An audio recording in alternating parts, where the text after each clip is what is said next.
Here in the presence of Washington and Lincoln, we honor those 20th century Americans who took up the struggle during the Second World War and made the sacrifices to perpetuate the gift our forefathers entrusted to us, a nation conceived in liberty and justice. World War II was the largest conflict in American history. This was a case in which Western civilization itself hung in the balance. 16 million men and women volunteered or were drafted. Everybody was contributing to the war effort at that time. It was all about freedom and the future of the free world. Nearly 400,000 Americans died to preserve our way of life. And yet, for more than half a century, no national memorial remembered their sacrifice. Now that has changed. This is the story of the World War II Memorial and the generation of Americans it commemorates. Major funding for this program was provided by the Disabled American Veterans National Service Foundation, saluting the heroes of World War II and all who protect our heritage of freedom. DAV works to build better lives for disabled veterans and their families. And by Ford Motor Company Fund, celebrating a remarkable tribute to American courage, honor, and sacrifice. We are proud to join in sponsoring this presentation of the World War II Memorial, a testament to freedom. It's been a long time coming, but the World War II Memorial has now taken its rightful place among the other great monuments in our nation's capital. Hi, I'm Tim Russert. This is not a memorial to war. Rather, it celebrates the unity of the nation during a conflict that engulfed the entire world. It pays tribute to citizen soldiers who placed themselves in harm's way in the Atlantic and Pacific theaters of engagement. It recognizes the critical contribution of Americans on the home front from every state and territory. It remembers the darkest hours of the war and the greatest victories. It honors those who made the ultimate sacrifice to restore freedom and end tyranny. But above all, this memorial preserves the memory of a vanishing generation of Americans who sacrificed their own self-interest for the greater good of the nation. This is their testament to freedom.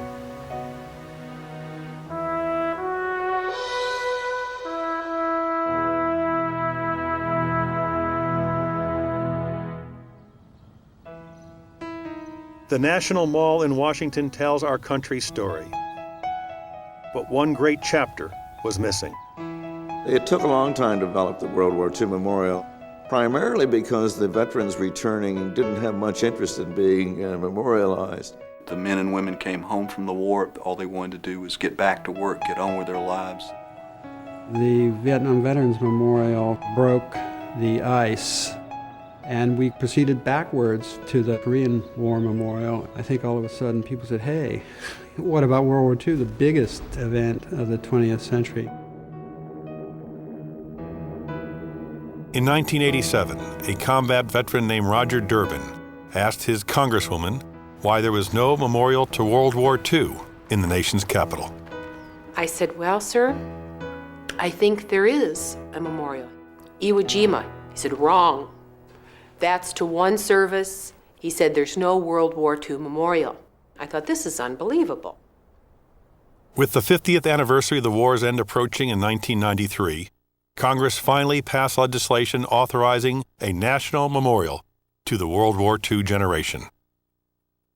It became obvious that soon there'd be no one left who had experienced the war. It really became our task to take their story into history.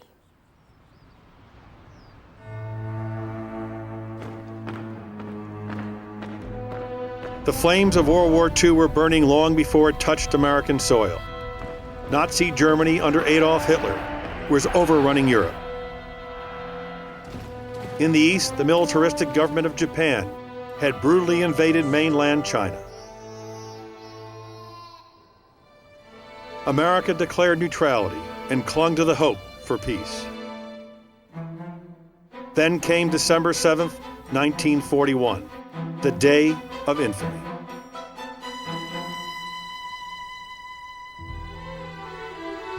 It was a Sunday, and I was listening to the radio, and the announcer came on and said, Pearl Harbor is being bombed. And suddenly 3 aircraft flew right above us with red, brown dots. But the noise woke me up from the bombs. And then the night nurse said, "The island of Oahu has been attacked by Japan." I said, "Shut up." When the first torpedo hit, I didn't know it was a torpedo. I just knew whatever it was a hell of an explosion. I then went out and looked around and found the captain, severely wounded. I got some first aid kits to get morphine out of them, but this was peacetime, and there was no morphine in the kits. I can't remember the injuries except a leg amputation. And I thought, I don't know whether I can hold up under the sound of sawing a bone. 2,341 Americans died that day, many trapped below decks in watery graves.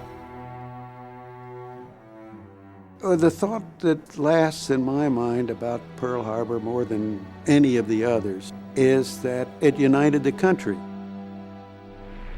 Yesterday, December 7th, 1941,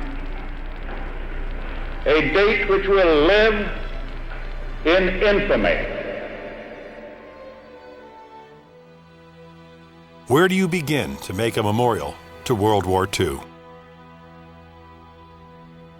After a long search, sponsors were convinced it should be located between the Lincoln Memorial and the Washington Monument, 2 of the most revered symbols of our country.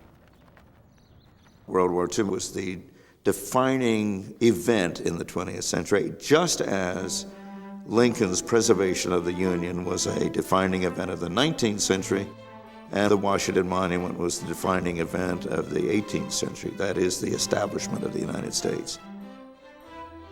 This was a controversial decision because some believed that the main axis of the mall was architecturally complete. A coalition was formed to prevent any further building. This has become the public gathering space, the marching place where we celebrate our freedom. The symbolic and the physical continuity will be broken. It was the thought that the mall is so important that any change would somehow be wrong. The design of the National Mall has changed many times since it was first conceived in 1792. The current boundaries were established by the Macmillan Plan early in the 20th century.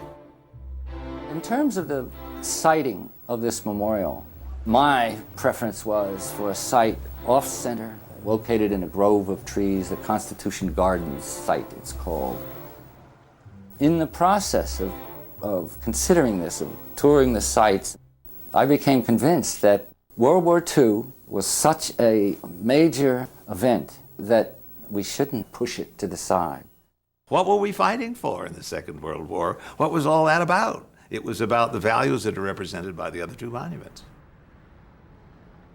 The historic Rainbow Pool site at the foot of the Lincoln Memorial's reflecting pool was officially approved. But the struggle was just beginning.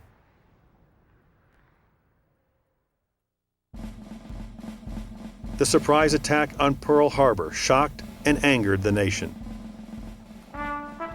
Overnight, an army of young Americans swarmed into the recruiting stations. Today, this is the spirit that is typical of all America. A scene that is being reenacted in every town, every city, every hamlet. There was a tremendous patriotic feeling that swept across the country, and everybody just had one thought in mind, and that was to get in and take some part in it.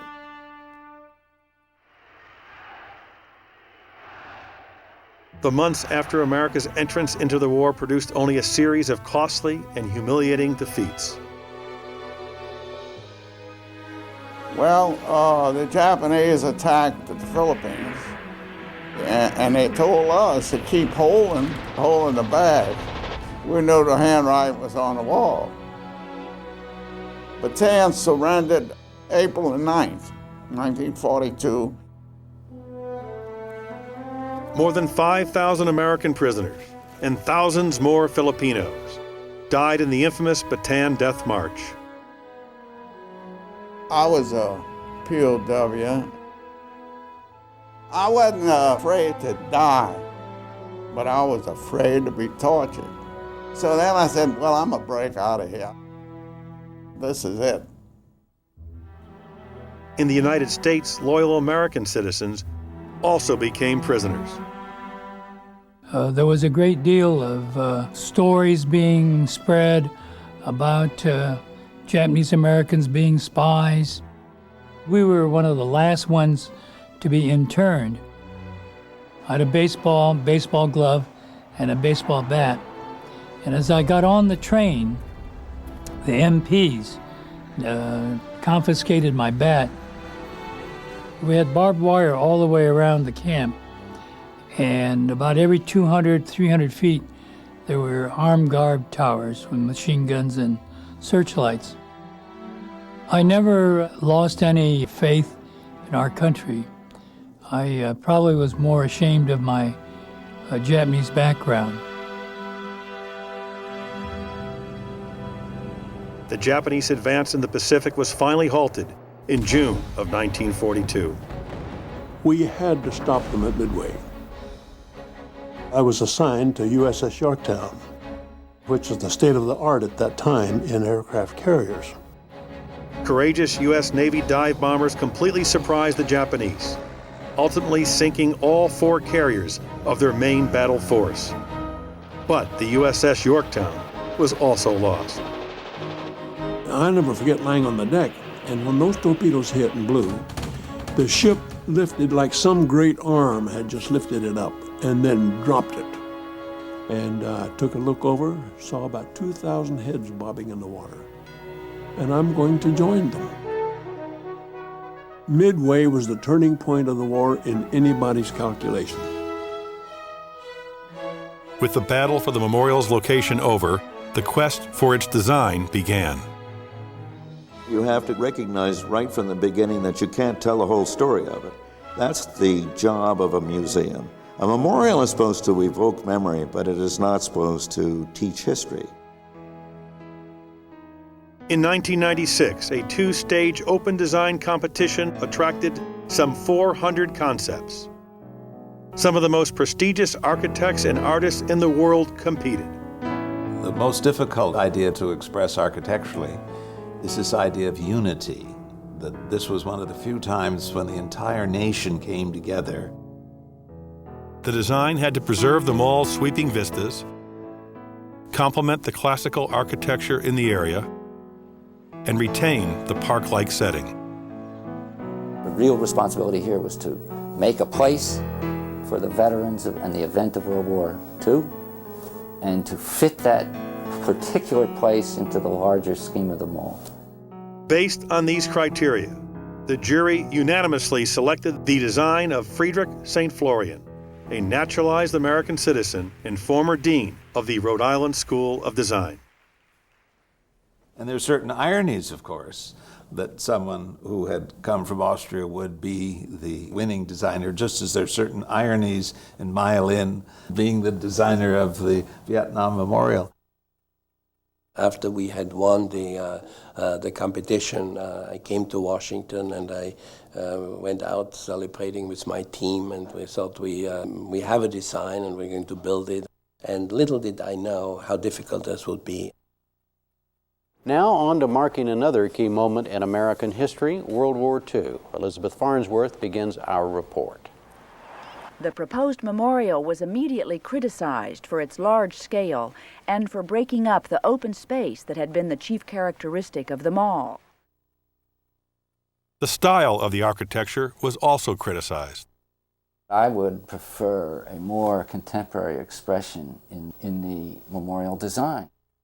However, the genius of it, right from the beginning, was that it fit the demands of the site. The association with a classical language became a great public and professional controversy because it was claimed it was old-fashioned. There was so much criticism, it seemed to be quite possible that the memorial would never be built. I became somewhat philosophical about it. There wasn't a major memorial ever built in Washington that wasn't surrounded by controversy. In July of 2000, a revised design was presented that addressed many concerns. It was tremendously reduced in physical impact, and yet it maintained its essential cupping of the space. The plaza, with a reconstructed rainbow pool and fountains, had an open, welcoming feel to draw visitors from the surrounding monuments. It rested 6 feet below the level of the reflecting pool to preserve the mall's magnificent views. 2 arched pavilions, signifying the Atlantic and Pacific theaters of the war, form the memorial's side entrances. Colonnades of 56 granite pillars encircled the plaza, representing each of the U.S. states and territories during the war and the District of Columbia. And within a commemorative space, a Freedom Wall honored the 400,000 Americans who died. The agony that it took to achieve the World War II memorial clearly made it better, made it simpler, made it more direct, made it more publicly understandable, and that was the goal.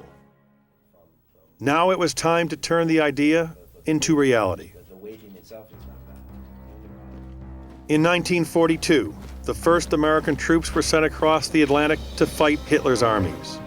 Along the way, U.S. naval forces confronted German submarines. During the war, thousands of Allied ships and their crews were lost in the Battle of the Atlantic. Ground operations began with a series of amphibious invasions in North Africa, then Sicily, then mainland Italy. The Americans were, admittedly, very green to start with. None of them had ever been in combat before, obviously. That was where they learned that this war is serious. You didn't know what's going to happen. You didn't have any idea when you first go in there that how lethal it's going to be. You see the people getting killed and stuff like that. It's not easy. We got into Palermo Harbor from Africa. My skin and blood just tingled that I realized my father came from here. And there was many soldiers from Patton's army coming down, wounded, bandaged up, going to the hospital ship. The Germans were attacking us and dropping bombs all over the harbor.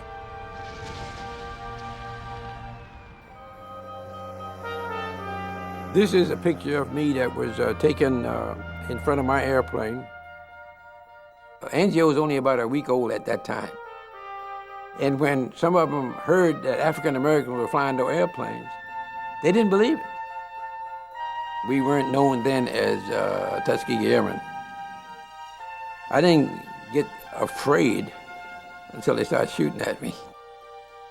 And I found myself sitting right behind the FW-190. And I just shot him. And I never looked back. We were out on a patrol, and the guy next to me got hit.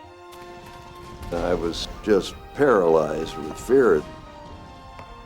So the sergeant said, "Move or I'll kill you." I said, "That's it, I'm moving."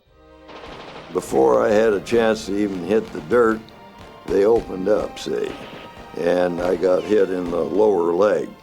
And boy, this excruciating pain took over. They would bring the fellows out on the boats and load them onto the ship, and then we'd operate on them as much as we could. They would have frozen feet. A lot of them would step on mines. We did a lot of amputations, a lot of amputations. plane dived on us. And I looked up and the mast was just coming over this way. I thought, I can't live. I'm going to die. By the time the Allies marched into Rome in June of 1944, tens of thousands of American lives were lost. On Veterans Day 2000, the memorial's official groundbreaking took place. Only a quarter of the 16 million World War II veterans still survived. Many attending wondered if they would live to see the memorial finished. A massive fundraising program began. It is time to say thank you. Tens of millions in private contributions began to pour in. It made me so happy when the contributions to the World War II Memorial Fund began to come in from school classes. And I thought, this is perfect because it means that these young people are respecting what their forebears did. But just as preparations got underway, new protests were raised about the memorial's location and design, and the nature of the approval process. A legal action was filed, and everything came to a standstill. J. Carter Brown, chairman of the Commission of Fine Arts, vigorously supported the memorial's location and design. Nothing in our history is of the significance of World War II. There were those who were given the opportunity to express their objections over several years. And ultimately, their point of view did not prevail. Matters of design and matters of symbolism are also matters of the heart. And sometimes in the heat of battle, you let your heart lead the way. And the fact that the World War II generation is gradually dying off is important to getting this memorial built. Congress agreed and halted all legal challenges. Construction on the mall finally began in September 2001. It is a little overwhelming when you stand on that site and you see Washington to the east and Lincoln to the west and know that this memorial has to stand the test of time. First, because of poor soil conditions, a reinforced concrete wall was installed down to bedrock to prevent groundwater infiltration. Following this, the old Rainbow Pool was demolished, and major excavation began. While criticism of the memorial continued, the commitment of the workers on the site intensified. Many of them had served in the military. I'm a Vietnam veteran myself. This makes it great doing this one though, because it's a veteran doing it for veterans.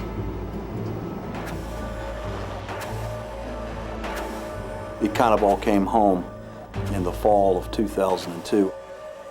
They were driving piles, boom, boom, boom, and it was like howitzers going off. All I could think about was the guys at Normandy and Tarawa and how they deserve this. In August of 1942, American forces invaded Guadalcanal. This began a broad offensive, island by island, moving steadily across the Pacific. Well, at that time, the life expectancy of a second lieutenant was 3 seconds if they got to the beach. Going in, the coxswain was standing up and a 75 round hit him in the gut. And the rest of the guys had to swim or crawl to the beachhead. We were so close to the enemy that we talked to them. And we'd roll hand grenades at each other. New Guinea is just about the end of the world, in my opinion.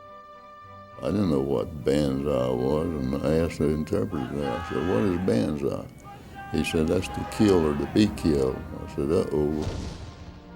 My heart be beating so loud that I'd think that was going to give me away. When they come in, they just keep coming in on you, all around the perimeter. Our ships were all located off the Tarawa Atoll. When we landed on the beach, I lay with my back up against the seawall shooting movies of incoming boats and watching them blow up. On a piece of ground not much larger than Central Park in New York, there were 6,000 people killed and 5,000 were Japanese. Every miserable island was a stepping stone toward the enemy's homeland. The memorial required more than 17,000 pieces of precisely cut granite.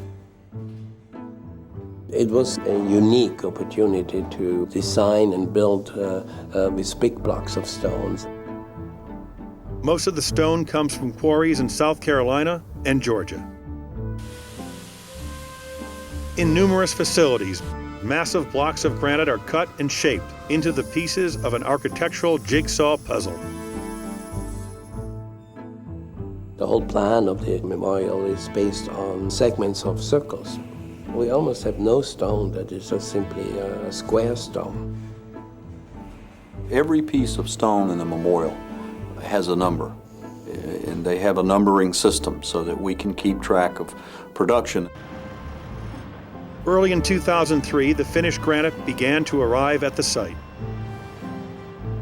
On the 3rd of February, we put the first stone in the memorial, and it was the balcony stone on the South Pavilion. It was a huge step for us. It was the equivalent of the cornerstone. Now the puzzle pieces came together. An army of stonemasons swept in, and the granite pillars rose rapidly from the foundation.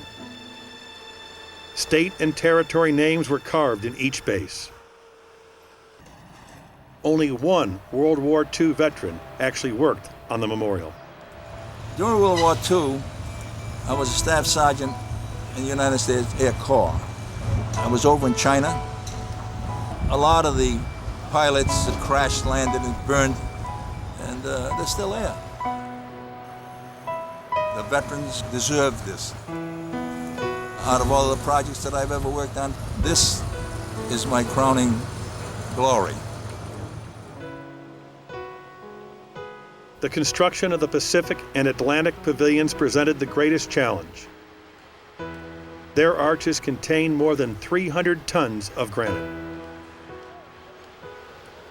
The arches had to be built of solid blocks. There was this issue of the enormous weight of the stone. I remember I couldn't sleep. I could not wait until the first arch was up to full height. And I must say, it came out fine. By July 4th, 2003, the finished shape of the memorial could be clearly seen from high above in the tower crane.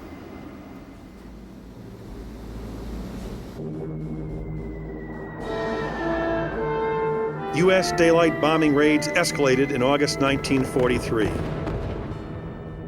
There were more than 60,000 American casualties in the skies over Europe, with thousands more shot down and taken prisoner. We were assigned to B-17 bombers. And I was in the ball turret. And when you're on a bomb run, there are no fighter planes. All there is flak. And you're flying in formation, and to see a plane just disintegrate. It's there, and then 2 minutes later, it's gone. And that's 10 men just gone.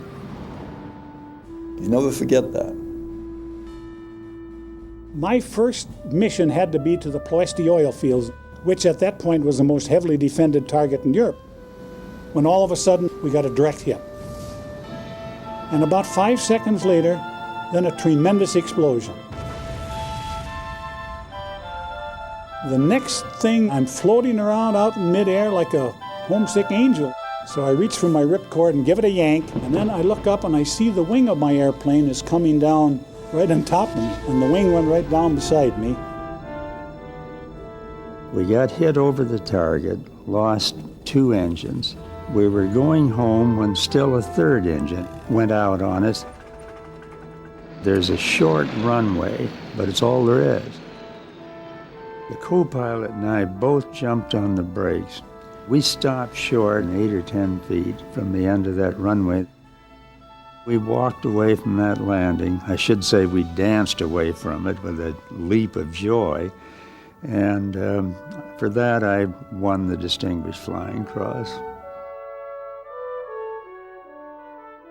The stories of World War II will be illustrated in a series of 24 sculpted bronze panels.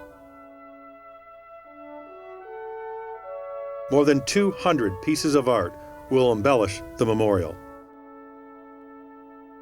Master sculptor Ray Caskey was commissioned for the project. The purpose of the World War II Memorial is to honor the sacrifice of the fighting men, to honor the efforts of the people on the home front, and to commemorate the unity of the nation. It is a massive undertaking. The bas-relief panels represent the mobilization of the United States. We finally came up with 12 episodes for the Atlantic Front, 12 episodes for the Pacific Front, and a group of World War II reenactors modeled these things for us. Each meticulous detail must be sculpted first in clay before it is sent to the foundry. The sculpture of the memorial provides a degree of detail that humanizes it, brings it down to the scale of individual involvement. The most ambitious works of art are two 25-foot-high canopies, each with 4 American eagles, that suspend a 5,000-pound victory laurel. I started with how to hold up the laurel wreath. And I thought, well, what could I use? The American eagle is the obvious choice. Much of the work takes place at the foundry. Once cast, the pieces are welded, hammered, and ground into shape. It is a large industrial process, and all the sculpture will take nearly 4 years to complete.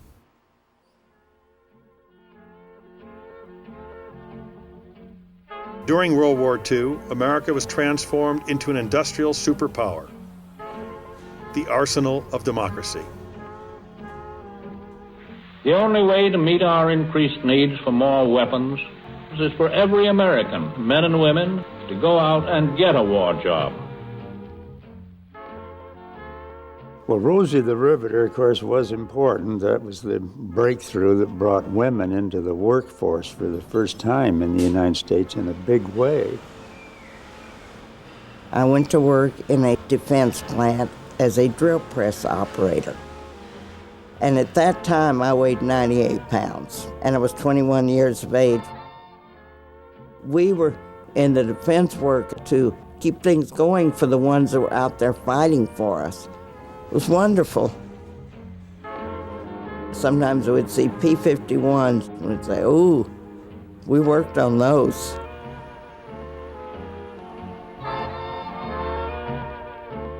American farmers also did their part. So there were critical shortages of food, and the biggest grain basket in the world was right in America. So farm families rightfully felt that they were deeply involved in the war effort. Everybody was involved. My grandmother Katie was saving bacon grease because they used bacon grease to make munitions. My aunt was saving string. That string then would be used in making uniforms. My uncle, he was saving silver foil, so he had a ball this big. We were issued tickets for how much gasoline we could get for our automobiles.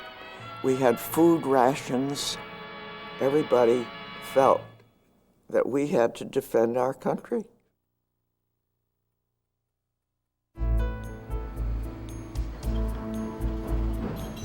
Like the nation in World War II, all the elements of the memorial began to work together. First, 52 sculpted bronze ropes were placed between each of the pillars. All the states are there, and they are all united. And that bronze rope is symbolic of that unity. 2 bronze wreaths were also hung on each pillar, one of oak and one of wheat. The oak wreath is meant to represent the military and industrial strength which was brought to bear in World War II. The wheat wreath represents the agricultural might of the United States. 2 flatbed trucks arrived at the site, carrying 8 American Eagle sculptures and their large laurel wreaths.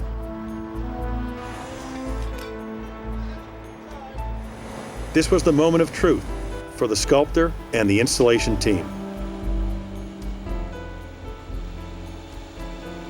I don't think you experience sculpture or space with your eyes alone. You experience it with your body, and the only way you can experience that is at the full size. The eagles on columns had to be flown through the air and carefully lowered through the top of the pavilions. Well, I feel about 8,000 pounds lighter now that the eagles have landed.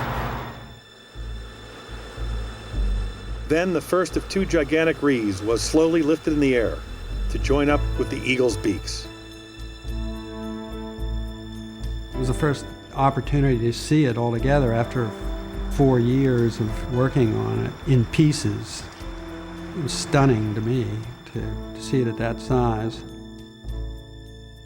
Below the wreath is a replication of the Victory Medal, and every serviceman and servicewoman at the end of the war were presented with this medal. What surrounds that medallion is victory on land, victory at sea, victory in the air. But victory was still uncertain on June 6, 1944, known to all as D-Day. In the early hours of the morning, the largest armada in history crossed the English Channel to Normandy, beginning the long and costly road toward the final conquest of Nazi Germany. General Eisenhower, my dad, he went out to see the 101st Airborne. He knew that some of those boys would be killed. My brother Ray and I were real close. Yeah, that's what twins are. And then the only thing ever separated us was D-Day. We were the first ones in before the Army. And I've never seen so many planes in my life come over us. We had a lot of bombers, they bombing. And the Army went in. I saw men that drowned. That was a bad sight. On the day of the Normandy invasion, I would have been 23 years of age, and heading into the beach, you could hear them whistling over your head, which were the big guns from the battleships. Well, they come there from Bedford. We was picked to go in on the first wave, the suicide wave, because that's really what happened. On the beach, it was a matter of seeing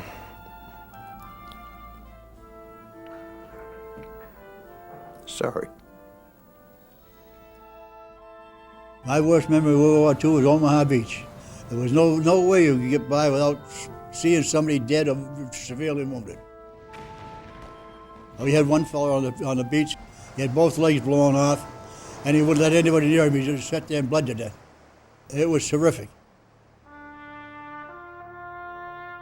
More than 2,000 brave Americans died on the beaches of Normandy, most in battle for the first time.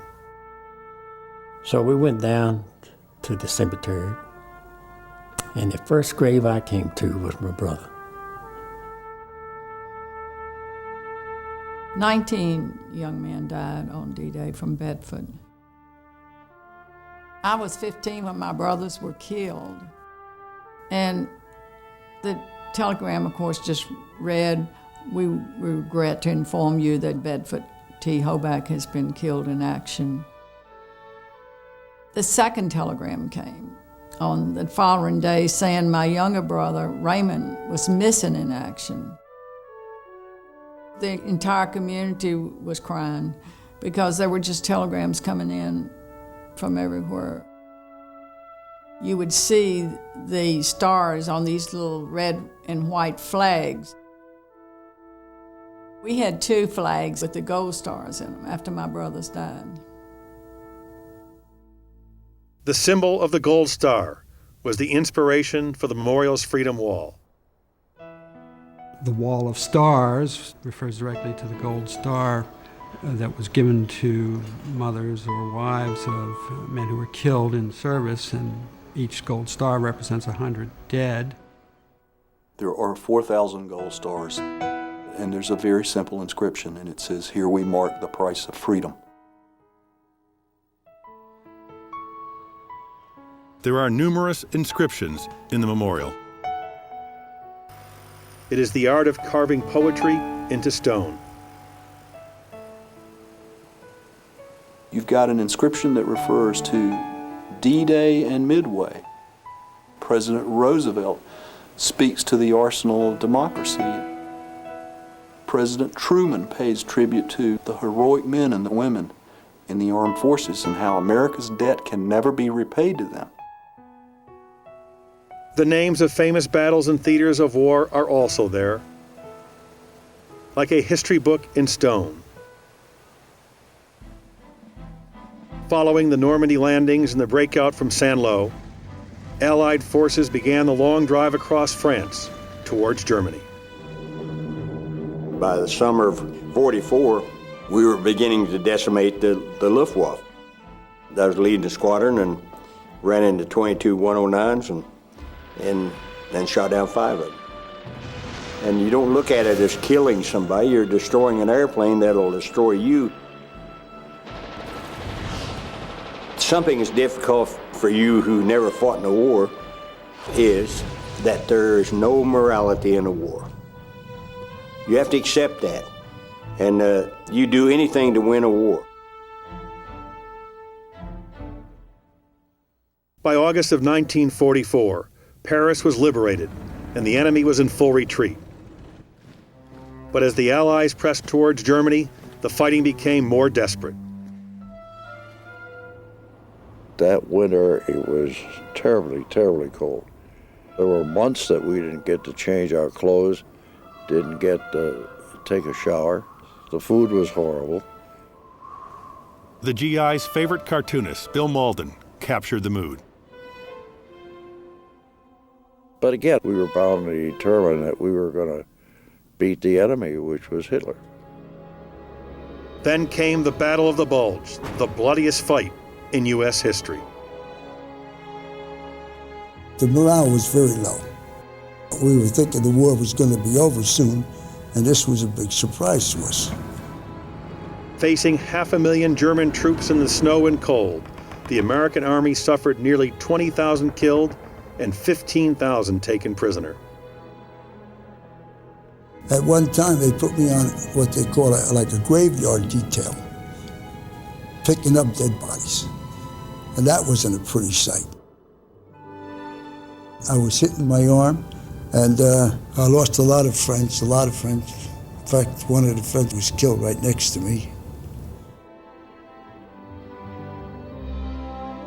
Following the battle, President Roosevelt addressed a shaken nation. The toughest job has been performed by the average, easygoing, hard-fighting young American who carries the weight of battle on his own shoulders. It is of small satisfaction to him to know that monuments will be raised to him in the future. He wants and he needs, and he is entitled to insist upon, our full and active support now. Meanwhile, things were looking up in the Pacific, where American ground and naval forces were pushing back the Japanese. Many people say that the submarine force was the key to victory in the Pacific. By 1944, I was commanding officer of Drum. We were ordered north to the Luzon Straits, and the very next day, MacArthur came with hundreds of ships and uttered his famous remark, "I have returned." Drum fired 24 torpedoes, sank 3 ships and damaged 3 more, and that won me my Navy Cross. Well, they always say, you know, you can forgive if you get even. So I had a chance to even at school when I was fighting them in the guerrilla forces. So here comes the Army down the road. I said, yeah, I'm a Marine. I've been waiting for you guys for 3 years. On February 19, 1945, the U.S. Marines landed on the heavily defended island of Iwo Jima. We were unloaded off the ship and put on LSTs because we were going to be in the first wave. Now, my captain was hit within 15 minutes. He got hit through the throat. And I lost my platoon sergeant that afternoon. We were advancing towards the north, and all of a sudden, everybody started shooting up in the air behind us. And people were screaming. And finally, somebody says, Jay,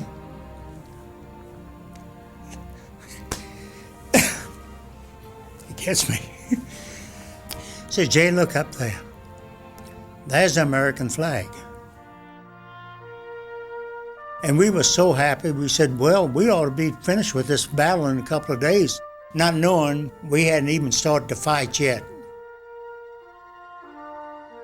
We finally got around in 1945 for the invasion of Okinawa, which began on April 1.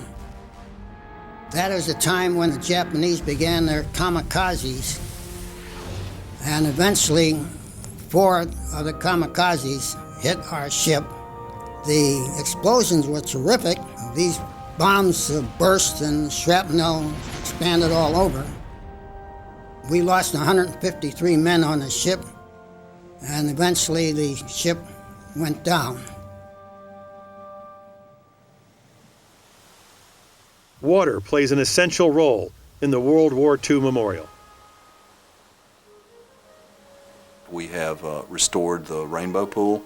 We've added multi-level pools at both the pavilion, and we also have waterfalls at the west end and a pool of water in front of the Freedom Walls. There was strong interest in providing images that had a sense of light and life to them, and of course the dancing of the water will do that.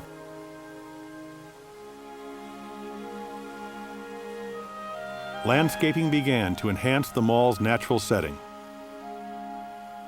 Of the 7.3 acres that comprise the site for the National World War II Memorial, 2/3 are either water or landscaped surfaces.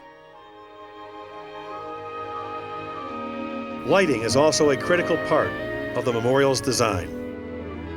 When the lights go on again. A lot of people see the major memorials at night, and we've got hundreds of light fixtures in this memorial. We did computer simulations, and those simulations helped us determine the types of fixtures and the number of fixtures that we needed. When all the lights were set, the memorial appeared as a soft glow between the Washington Monument and the Lincoln Memorial, a new symbol of hope on the National Mall. Lights go on again, all over the world.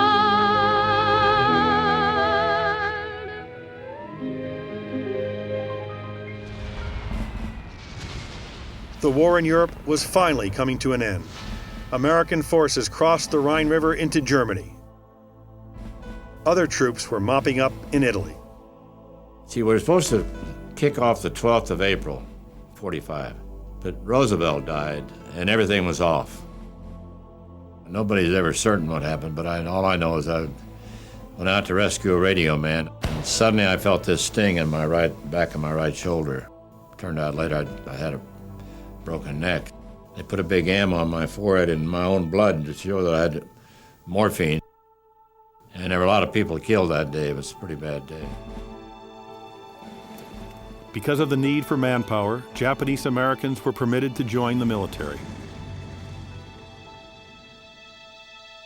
We had to demonstrate to our fellow Americans that they had made a mistake when they considered us to be disloyal. We began our attack, and I was shot through the stomach. I told the fellas, let's keep on going.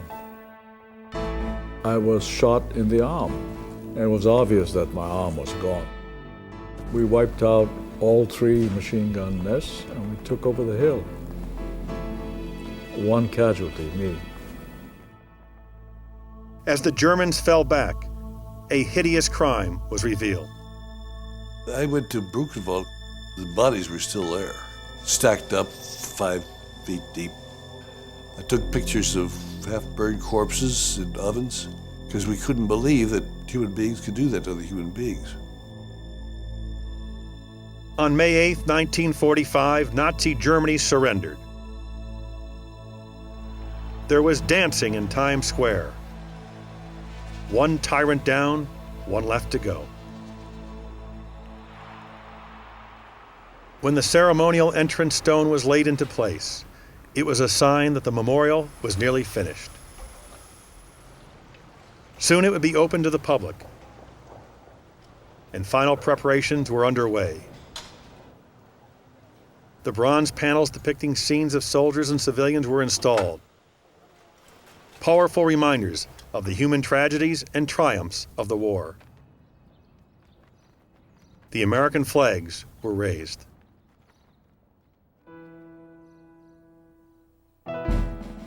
Now the Allies turned all their might against the Empire of Japan. On August 6, 1945, over Hiroshima, a B-29 bomber dropped the first nuclear weapon ever to be used in war. I could see it when we turned away. This black cloud, this thing hanging over the city and tumbling and boiling and sparks flying. I told the guys, I said, you have initiated nuclear warfare today. That's what we did. 3 days later, a second atomic bomb was dropped on Nagasaki. Everything was gone, but there was one Shinto shrine, and then there was a church gone, but the church spire was standing with the cross up above it. And you wonder why those two emblems of religions were standing. God only knows. The Japanese surrendered formally on September 2nd, 1945.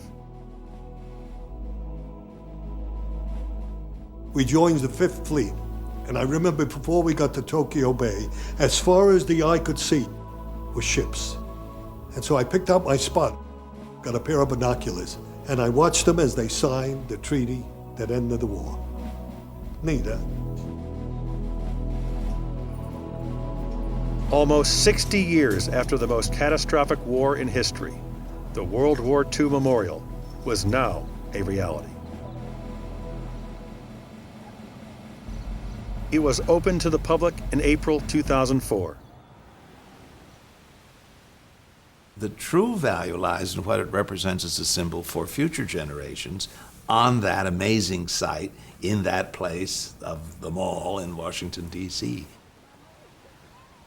It will be there as a reminder of those who pass the torch of freedom to the next generation. What it's about, really, is dignity. This freedom business that people fought and died for is a pretty serious thing. It's not a joke. It's not something casual. It's about the biggest issues and the most meaningful things we have.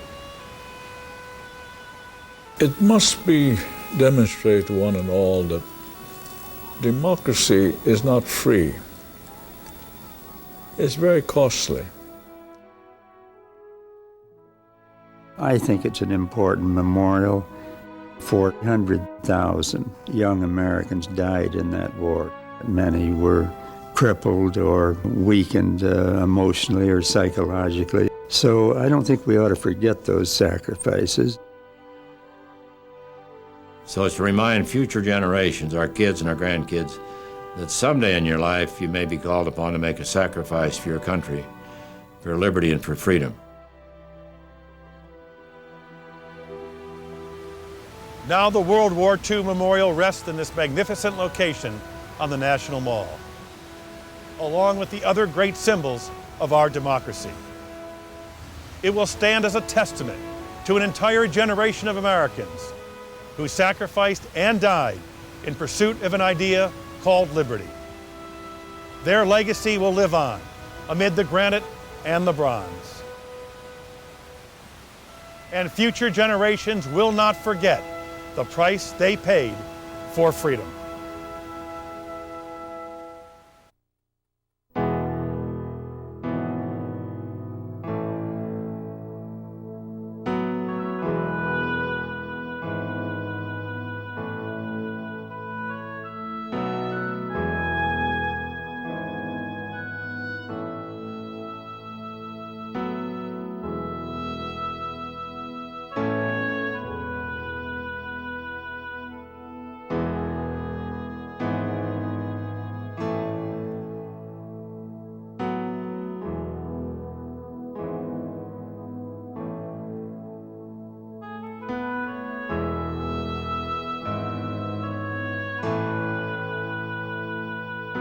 Major funding for this program was provided by the Disabled American Veterans National Service Foundation, saluting the heroes of World War II and all who protect our heritage of freedom.